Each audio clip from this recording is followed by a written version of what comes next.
सतगुरु श्री गुरु हरराज साहिब महाराज सच्चे पातशाह जी का पावन गुरता गद्दी दिहाड़ा है। संखेप रूप दे विच विचार करके फिर गुरु शब्द दी विचार दे नाल जुड़ांगे। गरीबन वाज सतगुरु श्री गुरु हरराज साहिब महाराज सच्चे पातशाह जी जदों तो कीरतपुर साहिब की पावन धरती ते महाराज सच्चे पातशाह जी का आगमन होया, छोटी आरबला दे विच ही महाराज सच्चे पातशाह जी दे अंदर इस गुरियाई दी दात पाउण वाले संपूर्ण शुभ गुण सन। क्योंकि जिथे दुनियावी बच्चियां दा सुभाव हुंदा कि दुनियावी खेडां दे विच मन परचा के रखदे ने, कोई किसी तरह के बच्चे खेड खेडते हैं, कोई किसी तरह दी खेडां विच लगे रहंदे ने, पर आप जी का सुभाव बंदगी करन वाले ब्रह्म बेते महापुरखां की संगत विच जा करके जुड़न दा सी। छोटी जी आरबला दे विच भी जे कोई महात्मा महापुरखां ने चल के आउणा ते श्री हरराज जी ने विशेष करके उन्हां दे कोल जाके बैठ जाना, परमात्मा दी कथा कहानियां नूं सरवण करदे रहना बड़े चाह ते उत्साह दे सहित। फिर ज्यादा समा दादा सतगुरु मीरी पीरी दे मालिक सतगुरु गुरु हरगोबिंद साहिब महाराज सच्चे पातशाही दे पास रिहा करिया करदे। गरीब नवाज सतगुरु जी दे पास ज्यादा समा बैठिया करते सन। कदे कदे जे महाराज साहिब जी ने बाहर जाना ते गरीब नवाज सतगुरु हरगोबिंद साहिब सच्चे पातशाह महाराज साहिब जी दे नाल ही चले जाया करदे। बहुत ज्यादा प्यार सी दादा सतगुरु हरगोबिंद साहिब सच्चे पातशाह महाराज साहिब जी दे चरणा दे नाल। जो भी मेरी पीरी दे मालिक सतगुरु जी बचन करदे उन्हें सत करके मन्निया करदे। कदे भी महाराज साहिब जी दे बचनां दी उलंघना नहीं सी कीती। और एक बार सच्चे पातशाही दी पवित्र हिरदे दी कोमलता दी कथा इतिहास दे अंदर आउंदी है। बहुत प्रसिद्ध गाथा है कि जो सुंदर बाग महाराज सच्चे पातशाही दा तैयार करवाया होया सी, सतगुरु हरगोबिंद साहिब महाराज साहिब जी नाल सिखां नूं लै करके उस बाग दे विच टहल रहे ने, जिस वे सुंदर खुशबू वाले सर संगत जी फुल नज़र आ रहे ने, बहुत ही रसदायक फलों के नाल भरे हुए रुख नज़र आ रहे सन। जिस समय महाराज सच्चे पातशाह उस बाग दे विचों लंघ रहे थे, एक फुल बहुत ही सोहना नज़र आया। विशेष करके उस फुल वाल निगाह भर के महाराज साहिब जी ने तकिया ते उहदे कोल खलो करके किन्ना समा देखते रहे ने। ते उस फुल दे गुण भी महाराज साहिब जी ने कहे ने, कहंदे देखो परमात्मा दे किन्नी विस्माद लीला है, किन्ना सुहपण परमात्मा ने इस फुल दे अंदर भरिया, किन्नी इहदी चंगी महक आ रही है। ये फुल जेकर माला दे विच परोया जावे ते माला होर भी ज्यादा सुंदरता सहित हो सकती है। सतगुरु जी इउं वचन करदे होए जदों अगे लंघ गए ने ते श्री हरराज जी मगर मगर तुरे आ रहे सन काली दे नाल कि दादा सतगुरु जी दे नाल मिलिया जावे। सच्चे पातशाही दे गल दे विच 100 कलियां वाला जामा सुंदर जामा पहनिया होया। जदों काली दे नाल तुरे जा रहे सी ते महाराज साहिब जी दे जामे दे नाल वो फुल अड़ के टुट के धरती ते डिग पिया। जदों महाराज गुरु हरगोबिंद साहिब सच्चे पातशाह जी वापस आए, धरती ते डिगे हुए उस फुल दे वल देख करके महाराज सच्चे पातशाह ने सिखां नूं पुछया कि भाई सिखो ये फुल किसने तोड़ के धरती ते सुट दिता है? इस फुल का सुहपण ते दी महक देख करके असीं प्रशंसा करके गए सी। ये उही फुल है, इनू तोड़ के किसने धरती ते सुटिया है? सारे सिखां ने नीवियां पा लियां, चुप हो गए। सिख महाराज साहिब जी दे नाल अगे अगे तुरे जा रहे सी, पर श्री हरराज साहिब जी दे नाल जेड़े दास सिख सन उन्होंने अपने नेत्रां दे नाल देखे सी, जेड़े पिछे पिछे उन्हां दे तुरे आ रहे सन। ਅੰਤਰਜਾਮੀ ਸਤਿਗੁਰੂ ਜੀ ਨੇ ਦੁਬਾਰਾ ਫਿਰ ਜਦੋਂ ਬਚਨ ਕੀਤਾ ਤੇ ਉਹਨਾਂ ਦਾਸ ਸਿੱਖਾਂ ਨੇ ਬੇਨਤੀ ਕਰਕੇ ਕਹਿਆ, ਮਹਾਰਾਜ ਆਪ ਜੀ ਦੇ ਪੋਤਰੇ ਸ੍ਰੀ ਹਰਿਰਾਜ ਸਾਹਿਬ ਜੀ ਦੇ ਜਾਮੇ ਦੇ ਨਾਲ ਅੜਨੇ ਕਰਕੇ ਫੁੱਲ ਟੁੱਟ ਕੇ ਧਰਤੀ ਤੇ ਡਿੱਗ ਪਿਆ ਸੀਗਾ। ਤੇ ਸਾਧ ਸੰਗਤ ਜੀ ਐਸੇ ਸਤਿਗੁਰੂ ਗੁਰੂ ਹਰਗੋਬਿੰਦ ਸਾਹਿਬ ਮਹਾਰਾਜ ਜਿਹੜੇ ਹਜ਼ਾਰਾਂ ਦੀ ਤਾਦਾਦ ਦੇ ਵਿੱਚ ਜਿਨ੍ਹਾਂ ਤੇ ਭਾਵੇਂ ਦੁਸ਼ਮਣ ਚੜ ਕਰਕੇ ਆਉਂਦੇ ਆ, ਸਾਧ ਸੰਗਤ ਜੀ ਜਿਵੇਂ ਗੰਢੇ ਦੇ ਉੱਪਰ ਮੁੱਕੀ ਮਾਰ ਕਰਕੇ ਉਹਨੂੰ ਭੰਨ ਦਿੱਤਾ ਜਾਂਦਾ, ਇਸੇ ਤਰ੍ਹਾਂ ਮਹਾਰਾਜ ਸੱਚੇ ਪਾਤਸ਼ਾਹ ਦੁਸ਼ਮਣਾਂ ਦੇ ਸਿਰ ਭੰਨਦੇ ਰਹੇ ਆ। ਮਹਾਰਾਜ ਸੱਚੇ ਪਾਤਸ਼ਾਹ ਤਲਵਾਰ ਦੀ ਭੇਟ ਚਾੜ ਦਿੰਦੇ ਰਹੇ ਆ।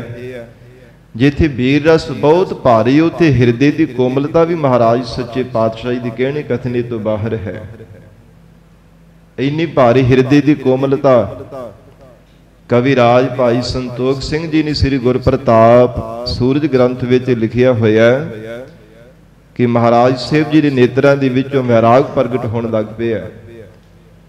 ਨਾਲ ਹੀ ਆਪਣੇ ਪੋਤਰੇ ਸ੍ਰੀ ਹਰਿਰਾਜ ਜੀ ਨੂੰ ਇਹ ਤਾੜਨਾ ਵੀ ਕੀਤੀ ਹੈ ਕਿ ਜੇਕਰ ਲੰਬਾ ਚੋਲਾ ਪਹਿਨਣੇ ਦਾ ਤੁਹਾਨੂੰ ਸ਼ੌਕ ਹੈ, ਫਿਰ ਇਸ ਨੂੰ ਸਾਂਭਣ ਦਾ ਵੀ ਤੁਹਾਡਾ ਫਰਜ਼ ਬਣਦਾ ਹੈ। ਸੱਚੇ ਪਾਤਸ਼ਾਹ ਜੀ ਨੇ ਆਉਣ ਵਾਲੇ ਸਮੇਂ ਵਾਸਤੇ ਇਸ਼ਾਰਾ ਵੀ ਕਰ ਦਿੱਤਾ ਸੀ ਕਿ ਸੰਸਾਰ ਦੇ ਵਿੱਚ ਪ੍ਰਮਾਤਮਾ ਨੇ ਤੁਹਾਨੂੰ ਭੇਜਿਆ ਹੈ ਜੋੜਨ ਦੇ ਲਈ, ਤੋੜਨ ਦੇ ਵਾਸਤੇ ਨਹੀਂ ਭੇਜਣਾ ਕੀਤਾ। ਇਸ ਕਰਕੇ ਤੁਹਾਡੇ ਕੋਲ ਜੋੜਨ ਦਾ ਗੁਣ ਹੋਣਾ ਚਾਹੀਦਾ, ਨਾ ਕਿ ਤੋੜਨੇ ਦਾ। ਇਸ਼ਾਰਾ ਗੁਰਤਾ ਗੱਦੀ ਦੇ ਵੱਲ ਕੀਤਾ ਹੈ ਕਿ ਸਾਡੇ ਤੋਂ ਬਾਅਦ ਵਿੱਚ ਤੁਹਾਨੂੰ ਗੁਰਿਆਈ ਦੀ ਦਾਤ ਮਿਲਣੀ, ਗੁਰਤਾ ਗੱਦੀ ਦੇ ਤਖਤ ਤੇ ਬੈਠ ਕਰਕੇ ਕਿਸੇ ਨੂੰ ਟੁੱਟਣ ਨਹੀਂ ਦੇਣਾ, ਸਗੋਂ ਗੁਰੂ ਨਾਨਕ ਦੇਵ ਸਾਹਿਬ ਮਹਾਰਾਜ ਸੱਚੇ ਪਾਤਸ਼ਾਹ ਦੇ ਘਰ ਦੇ ਨਾਲ ਸਭ ਨੂੰ ਪਿਆਰ ਦੇ ਨਾਲ ਜੋੜਨਾ ਹੈ। ਜਦੋਂ ਇਹ ਮਹਾਰਾਜ ਜੀ ਨੇ ਬਚਨ ਕੀਤਾ ਤੇ ਸ੍ਰੀ ਹਰਿਰਾਜ ਸਾਹਿਬ ਮਹਾਰਾਜ ਸਾਹਿਬ ਜੀ ਦੇ ਨੇਤਰਾਂ ਦੇ ਵਿੱਚੋਂ ਵੀ ਵੈਰਾਗ ਪ੍ਰਗਟ ਹੋਣ ਲੱਗ ਪਿਆ। ਉੱਥੇ ਫੁੱਲ ਦੇ ਪਾਸ ਬੈਠ ਕਰਕੇ ਵੈਰਾਗ ਪ੍ਰਗਟ ਕਰੀ ਜਾ ਰਹੇ ਨੇ। ਮੇਰੀ ਪੀਰੀ ਦੇ ਮਾਲਕ ਗੁਰੂ ਹਰਗੋਬਿੰਦ ਸਾਹਿਬ ਸੱਚੇ ਪਾਤਸ਼ਾਹ ਜੀ ਕਹਿਣ ਲੱਗੇ ਕਿ ਜੇ ਮਨ ਦੇ ਵਿੱਚ ਪਛਤਾਪ ਹੋ ਜਾਵੇ ਆਪਣੀ ਭੁੱਲ ਦਾ, ਫਿਰ ਉਹਨੂੰ ਕਦੇ ਗਲਤੀ ਨਹੀਂ ਕਹਿਆ ਜਾ ਸਕਦਾ। ਤੁਸਾਂ ਨੇ ਪਛਤਾਪ ਕਰ ਲਿਆ, ਅਗਾਹ ਵਾਸਤੇ ਸੁਚੇਤ ਹੋ ਕਰਕੇ ਰਹਿਣਾ ਹੈ, ਇਸ ਜਾਮੇ ਨੂੰ ਸੰਕੋਚ ਕਰਕੇ ਰੱਖਣਾ ਹੈ। ਜਦੋਂ ਤੋਂ ਇਹ ਮਹਾਰਾਜ ਸਾਹਿਬ ਜੀ ਨੇ ਬਚਨ ਕਰ ਦਿੱਤਾ, ਇਤਿਹਾਸ ਅੰਦਰ ਜ਼ਿਕਰ ਆਉਂਦਾ ਕਿ ਕਦੇ ਵੀ ਆਪਣੇ ਜਾਮੇ ਨੂੰ ਤੁਰ ਲੱਗਿਆ ਫੈਲਣ ਨਹੀਂ ਸੀ ਦਿੱਤਾ, ਭਾਵ ਆਪਣੇ ਹੱਥ ਦੇ ਨਾਲ ਸੰਕੋਚ ਕਰਕੇ ਰੱਖਿਆ ਕਰਦੇ ਸਨ। ਉਸੇ ਸਮੇਂ ਮਹਾਰਾਜ ਸਾਹਿਬ ਜੀ ਨੇ ਇੱਕ ਕੰਨੀ ਆਪਣੇ ਚੋੜੇ ਦੀ ਆਪਣੇ ਹੱਥਾਂ ਵਿੱਚ ਪਕੜ ਲਈ ਸੀਗੀ।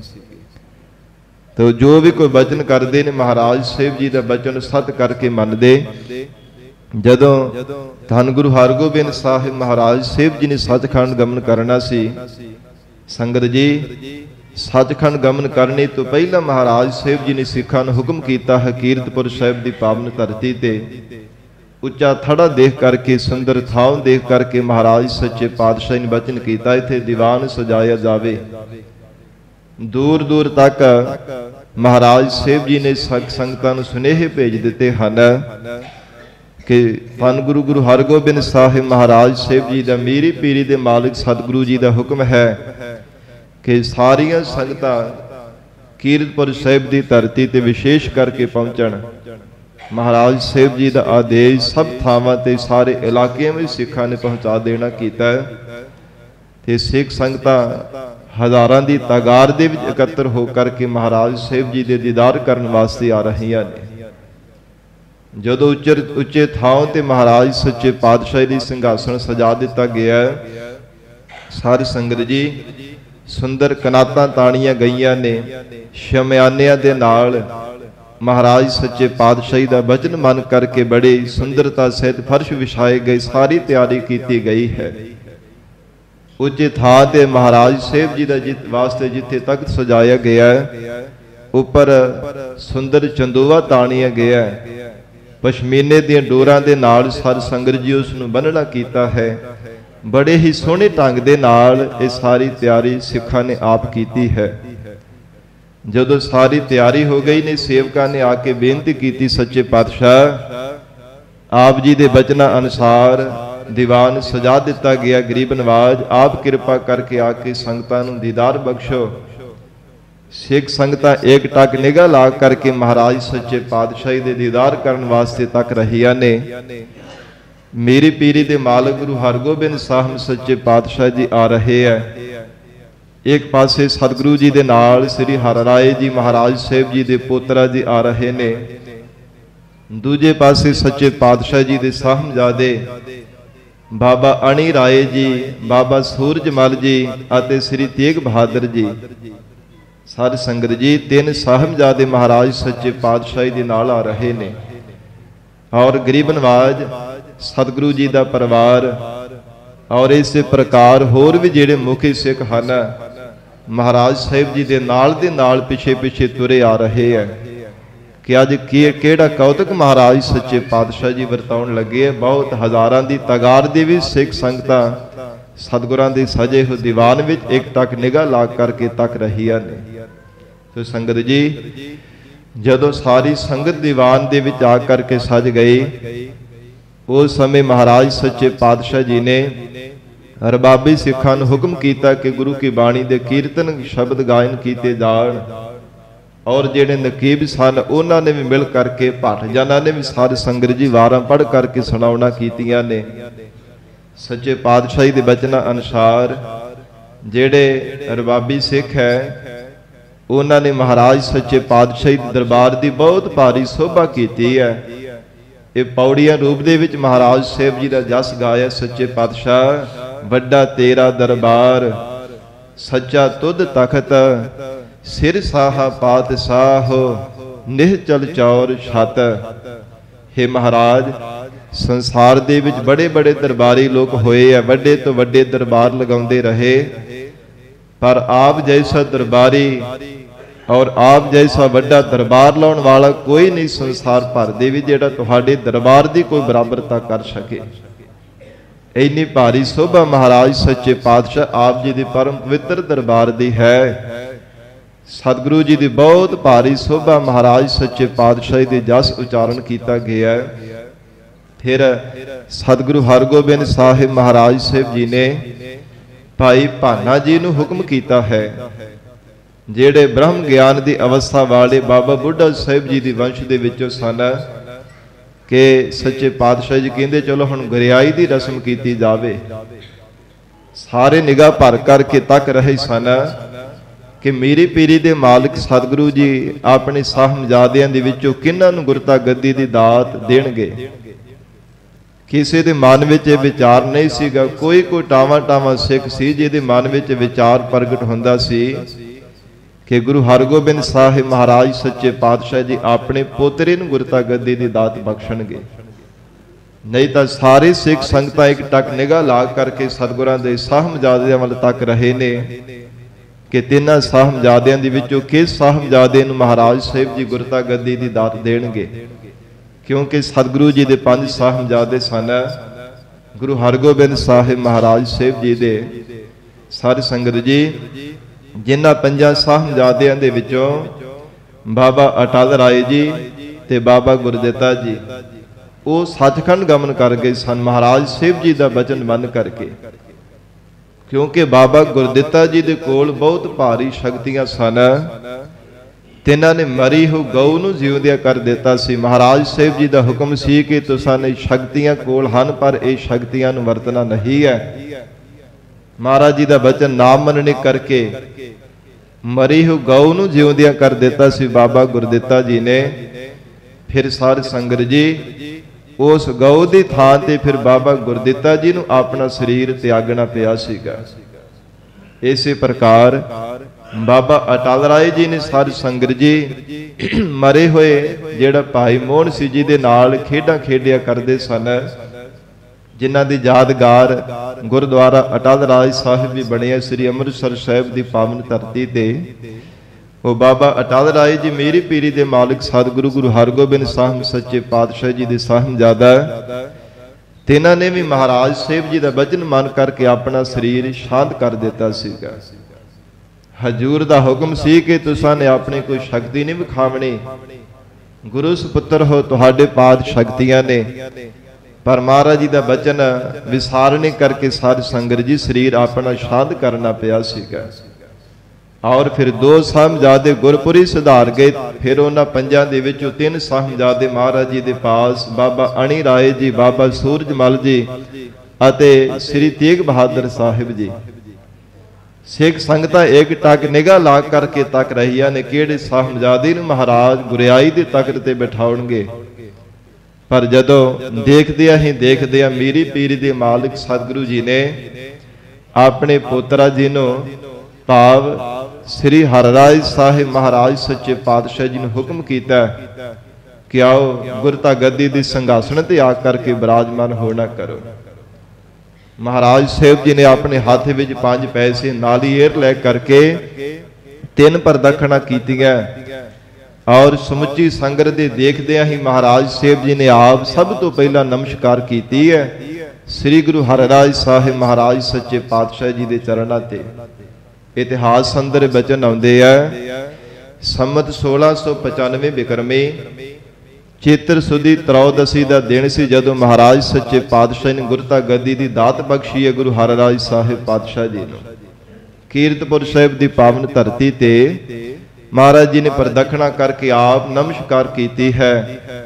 भाई भाना जी ने हुक्म किया है कि गुरियाई का तिलक महाराज सच्चे पातशाह कहंदे लगाया जाए। फिर उस समय जो सिख संगतां तरह तरह के उपहार भेटावां लै करके आईयां ने, संगतां दे विचों सब तो सिरमौर भाई भाना जी ने सब तो पहला भेटा अर्पण की है। हीरियां दे नाल जड़त कीती हुई सुंदर कलगी है और बहुत ही सोहने ढंग दे नाल सारी संगत जो उहदे विच हीरे जड़त कीते होए ने। सुच्चे मोतियां दे नाल सारी संगत जी लड़ियां लटक रहीआं ने। वो बड़े ही सोहने ढंग दे नाल तैयार कीती हुई कलगी भाई भाना जी ने महाराज साहिब जी के चरणों में भेंट की है। फिर वारी वारी सिख संगतां लाइन बना करके एक पाल बनाई हुई है, एक एक करके महाराज साहिब जी के चरणों ते नमस्कार करके भेटावां अर्पण कर रहे ने।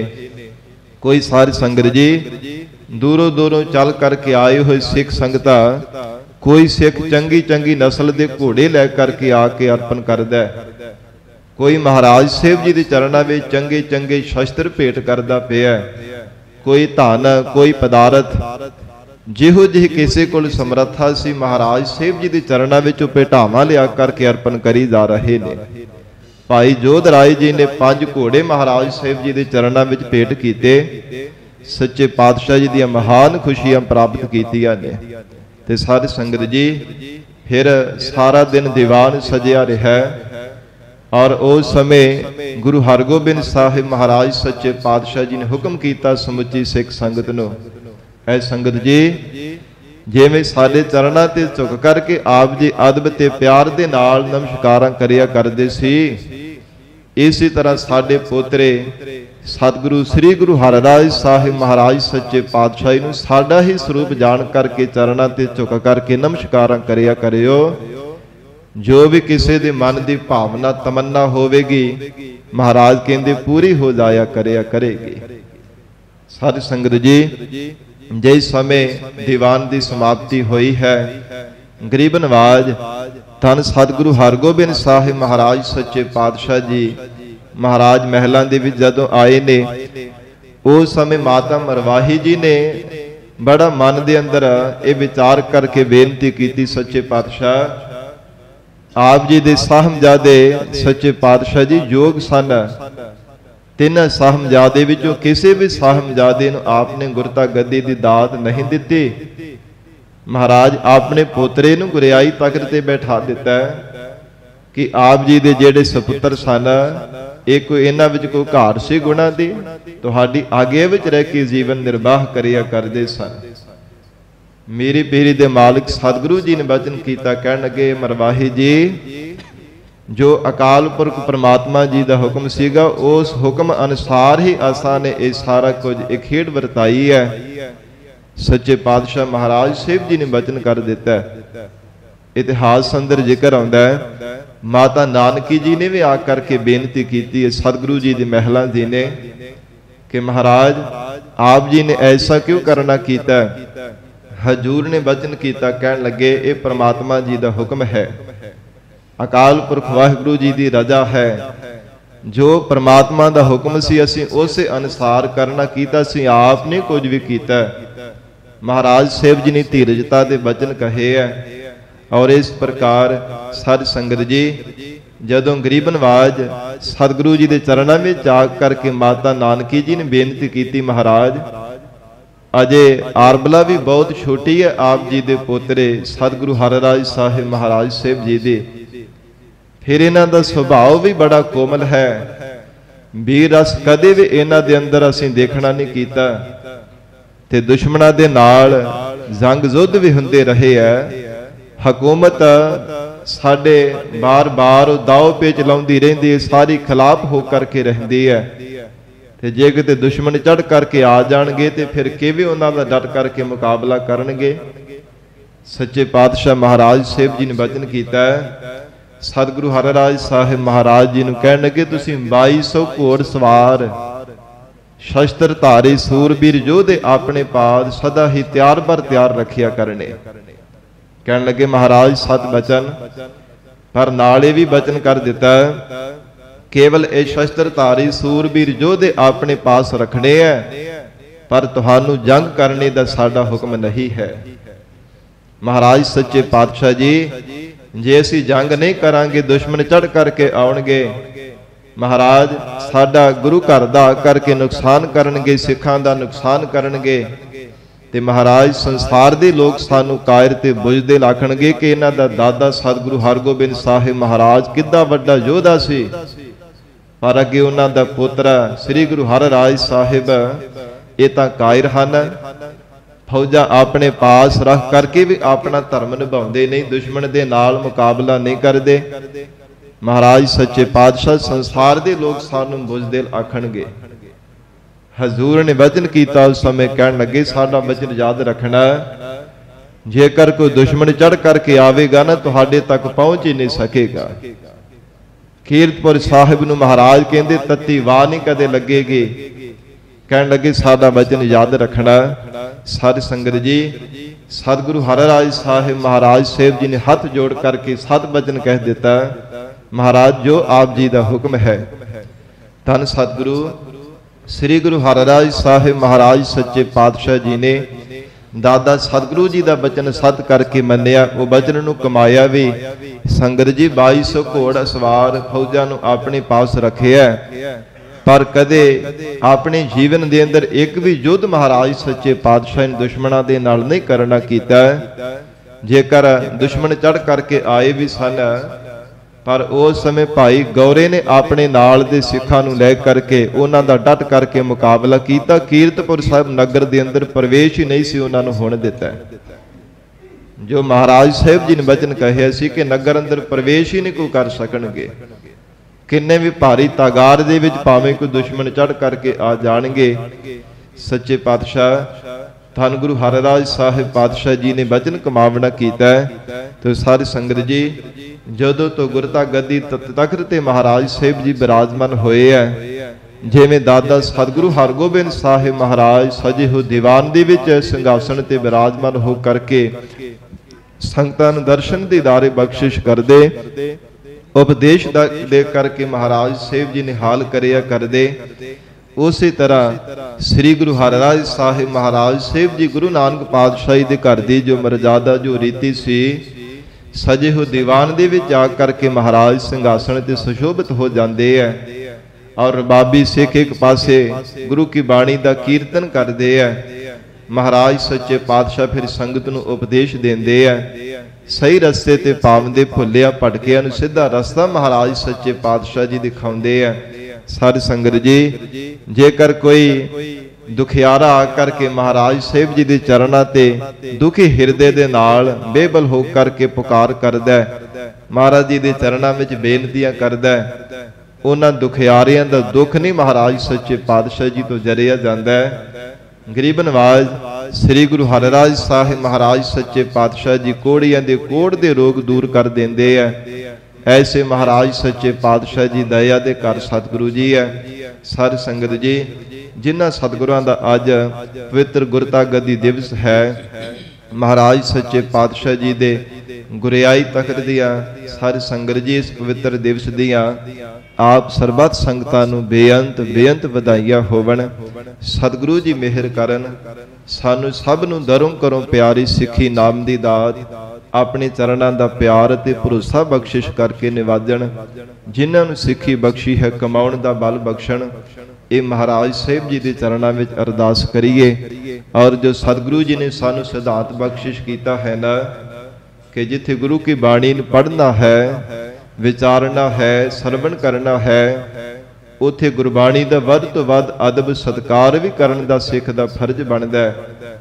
ਸੱਚੇ ਪਾਤਸ਼ਾਹ ਨੇ ਆਪ ਆਪਣੇ ਜੀਵਨ ਦੇ ਅੰਦਰ ਭਾਵੇਂ ਗੁਰਿਆਈ ਦੇ ਤਖਤ ਤੇ ਵੀ ਮਹਾਰਾਜ ਸੱਚੇ ਪਾਤਸ਼ਾਹ ਜੀ ਬੈਠੇ ਆ, ਤਿੰਨਾਂ ਦੇ ਲੋਕਾਂ ਦੇ ਮਾਲਕ ਹਨ ਸਤਿਗੁਰੂ ਹਰਿਰਾਜ ਸਾਹਿਬ ਮਹਾਰਾਜ, ਪਰ ਫਿਰ ਵੀ ਆਪ ਕਿੰਨਾ ਗੁਰੂ ਕੀ ਬਾਣੀ ਦਾ ਸਤਿਕਾਰ ਕੀਤਾ ਹੈ। ਨਾਲ ਹੀ ਭਜਨ ਵੀ ਕਹੇ ਹਨ, ਜਿਨ ਪੈ ਅਦਬ ਨ ਬਾਨੀ ਧਾਰਾ, ਜਾਣੋ ਸੋ ਸਿੱਖ ਨਹੀਂ ਹਮਾਰਾ। ਜਾਣੋ ਕੋ ਸਾਡਾ ਸਿੱਖ ਹੀ ਨਹੀਂ ਜਿਹੜਾ ਗੁਰੂ ਕੀ ਬਾਣੀ ਦਾ ਭੈ ਅਤੇ ਅਦਬ ਨਹੀਂ ਆਪਣੇ ਜੀਵਨ ਵਿੱਚ ਧਾਰਨ ਕਰਦਾ। ਤੇ ਨਾਲ ਹੀ ਭਜਨ ਕਰ ਦਿੱਤੇ ਹਨ, ਜੋ ਸਿੱਖ ਗੁਰਬਾਣੀ ਪੈ ਕਰੈ, ਬਿਨ ਪ੍ਰਯਾਸ ਭਵ ਸਾਗਰ ਤਰੈ। ਜਿਹੜਾ ਗੁਰਸਿੱਖ ਗੁਰੂ ਕੀ ਬਾਣੀ ਨੂੰ ਗੁਰੂ ਸਰੂਪ ਜਾਣ ਕਰਕੇ ਸਤਿਕਾਰ ਕਰੇਗਾ ਨਾ ਕਿ ਸਤਿਗੁਰੂ ਜੀ ਦਾ ਇਹ ਪਾਵਨ ਸਰੂਪ ਹੈ, ਸੱਚੇ ਪਾਤਸ਼ਾਹੀ ਦਾ ਭੈ ਆਪਣੇ ਹਿਰਦੇ ਵਿੱਚ ਧਾਰਨ ਕਰਕੇ ਰੱਖੇਗਾ, ਮਹਾਰਾਜ ਸੱਚੇ ਪਾਤਸ਼ਾਹ ਕਹਿੰਦੇ ਉਹਨੂੰ ਕੋਈ ਹੋਰ ਦੁਨੀਆ ਦੇ ਸਾਧਨ ਕਰਨੇ ਦੀ ਲੋੜ ਨਹੀਂ ਪਵੇਗੀ। ਬਿਨਾਂ ਯਤਨ ਕੀਤਿਆਂ ਹੀ ਭੈ ਦਾ ਇੱਕ ਸੰਸਾਰ ਸਾਗਰ ਤੋਂ ਪਾਰ ਹੋ ਜਾਵੇਗਾ। ਇਹ ਜੋ ਬਚਨ ਮਹਾਰਾਜ ਸੱਚੇ ਪਾਤਸ਼ਾਹ ਜੀ ਨੇ ਕਹੇ ਹੈ, ਸੰਗਤ ਜੀ ਸਾਨੂੰ ਵੀ ਆਪਣੇ ਜੀਵਨ ਦੇ ਵਿੱਚ ਧਾਰਨ ਕਰਨੇ ਚਾਹੀਦੇ ਹਨ। ਕਿਉਂਕਿ ਅਸੀਂ ਜਿੱਥੇ ਗੁਰਬਾਣੀ ਪੜ੍ਹਦੇ ਹਾਂ, ਸੁਣਦੇ ਹਾਂ, ਵਿਚਾਰਦੇ ਹਾਂ, ਉਥੇ ਵੱਧ ਤੋਂ ਵੱਧ ਗੁਰੂ ਕੀ ਬਾਣੀ ਦਾ ਗੁਰੂ ਸਰੂਪ ਜਾਣ ਕਰਕੇ ਸਾਨੂੰ ਸਤਿਕਾਰ ਵੀ ਕਰਨਾ ਚਾਹੀਦਾ ਹੈ। ਹਰ ਇੱਕ ਸਿੱਖ ਦਾ ਇਹ ਫਰਜ਼ ਬਣਦਾ ਹੈ। ਤਾਂ ਹੀ ਸੰਗਤ ਜੀ ਅਸੀਂ ਮਹਾਰਾਜ ਸਾਹਿਬ ਜੀ ਦੀਆਂ ਖੁਸ਼ੀਆਂ ਪ੍ਰਾਪਤ ਕਰ ਸਕਾਂਗੇ ਜੇ ਗਰੀਬ ਨਵਾਜ ਸੱਚੇ ਪਾਤਸ਼ਾਹ ਜੀ ਦੇ ਬਚਨਾਂ ਨੂੰ ਆਪਣੇ ਜੀਵਨ ਦੇ ਵਿੱਚ ਕਮਾਵਾਂਗੇ। ਇਸ ਕਰਕੇ ਵੱਧ ਤੋਂ ਵੱਧ ਗੁਰੂ ਕੀ ਬਾਣੀ ਦਾ ਸਤਿਕਾਰ ਅਦਬ ਵੀ ਕਰਿਆ ਕਰੋ।